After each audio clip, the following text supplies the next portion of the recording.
There's a wide world of flavor out there, and we love to embrace it all here at Freshtopia.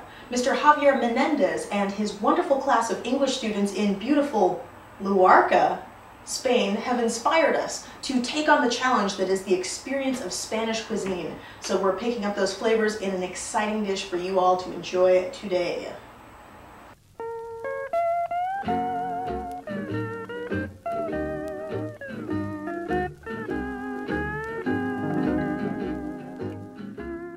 So today we're going to be doing a distinctly Freshtopian take on the Spanish national favorite paella.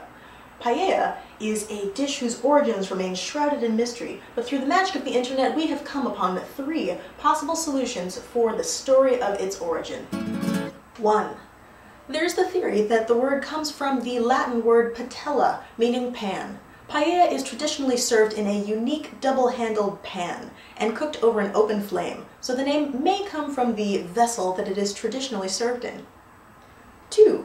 Another possibility is that it is from the Arabic word bagia, meaning leftovers, and that it was just a delicious and efficient way to polish off leftovers at the end of the week. Theory number 3 is that it comes from the Spanish por ella, meaning for her, and that it was originally made by a man for his fiancée. To this day, the dish is often made by men outdoors over an open fire. What makes paella paella, aside from the distinctive pan, is that it is a dish made often with rice and meat and or seafood, and the distinctive flavor and color of the wonderful herb saffron. Saffron comes from a flower, Crocus sativus. Each saffron crocus flower has 3 stigmas. It takes about 70,000 to 250,000 flowers to make 1 pound of saffron. Historically, saffron has been used as a dye, in perfumes, and as a drug. Sometimes people even cooked with it. Old-timey uses of saffron included its use as a sedative, expectorant, aphrodisiac, and diaphoretic. Today, saffron is readily available in most large grocery stores and specialty markets. Since it's the most expensive spice in the entire world, it might be stocked in a locked or secured area, so if you don't see any on that shelf, ask the manager.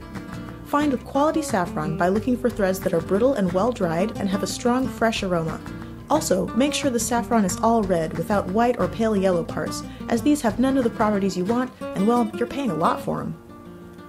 Saffron is unusual among spices in that its aroma and color components are water-soluble. This means you can infuse saffron effectively in a hot liquid like water or in room temperature white wine or citrus juice. Let it steep for at least 20 minutes before you add the infusion to your recipe. The longer the better. Include the saffron threads in your recipe since they continue to release aroma, flavor, and color for up to 24 hours. This dish differs from traditional paella in that we're going to be making it using predominantly fresh fruits and vegetables. We're not going to be using meat or grains, and we're going to be using fresh herbs and spices to recreate that unique and distinctively delicious flavor profile. For fresh paella, there's 4 components. For the saffron dressing, you will need a large pinch saffron, 2 tablespoons lemon juice, 2 tablespoons olive oil, 1 teaspoon agave syrup or honey, and dash of sea salt. For the oyster mushrooms, 1/2 cup oyster or other mushrooms, a 1/2 cup water, a 1/4 cup rice wine vinegar, 2 tablespoons namashoyu or soy sauce, 1 tablespoon dulse flakes or other seaweed, 1 teaspoon paprika. For the rice, 1½ cup turnip, 1/3 cup pine nuts, a 1/4 cup bell pepper, 2 tablespoons onion chopped, 1 teaspoon garlic minced, a 1/4 cup soaked sun-dried tomatoes, 2 small fresh tomatoes chopped, a 1/2 cup fresh peas, a 1/4 cup parsley chopped, and for the garnish, green olives, additional parsley, and a dusting of paprika. Have one of those wardrobe malfunctions any second. It just kicked off the air. The first phase of this recipe is marinating. There's 3 things you're going to want to start in advance of the rest of the recipe. The first is to put your pinch of saffron threads into your 2 tablespoons of lemon juice. That's going to extract the beautiful color and flavor and aroma from the saffron while you make the other 2.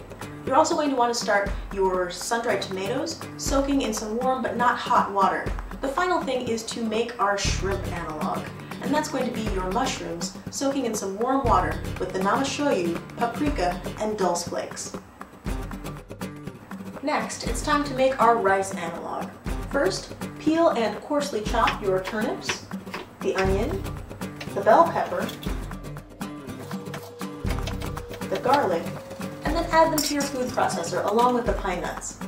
Then, pulse it, turning it on and off until you reach a rice-like consistency with tiny granular pieces.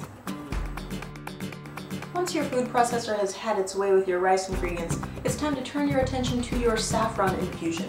We're going to make it into a quick dressing by adding olive oil, a pinch of salt, and some agave syrup. Stick with me, we are moving fast and we are approaching the end. What you're going to want to do now is take your rice mixture, transfer it to a bowl, and add your saffron dressing. Mix them well, and then set them aside for while you do the rest so the flavors can get to know each other, become special friends. What you do while that is happening is you chop up your sun-dried tomatoes, nice and small, your regular tomatoes, your parsley, and make sure your peas are shelled. You're going to then add all that stuff back into your bowl with the rice in it, and then it's time to plate it up and garnish. I'm enjoying the diaphoretic action of the saffron, and I haven't even eaten any yet.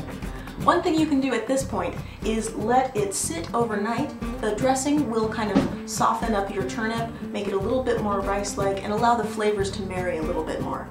Or if you're eager and you can't wait like me, go ahead and plate it up now. Since we don't have a proper paella pan, I'm just going to go ahead and put it on a plate to present. Take your mushrooms out of their marinade, chop up some olives, and garnish with additional paprika and parsley.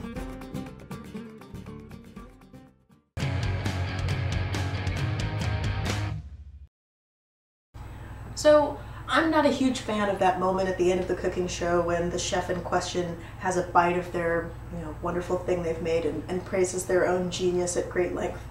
But this is really good, you guys.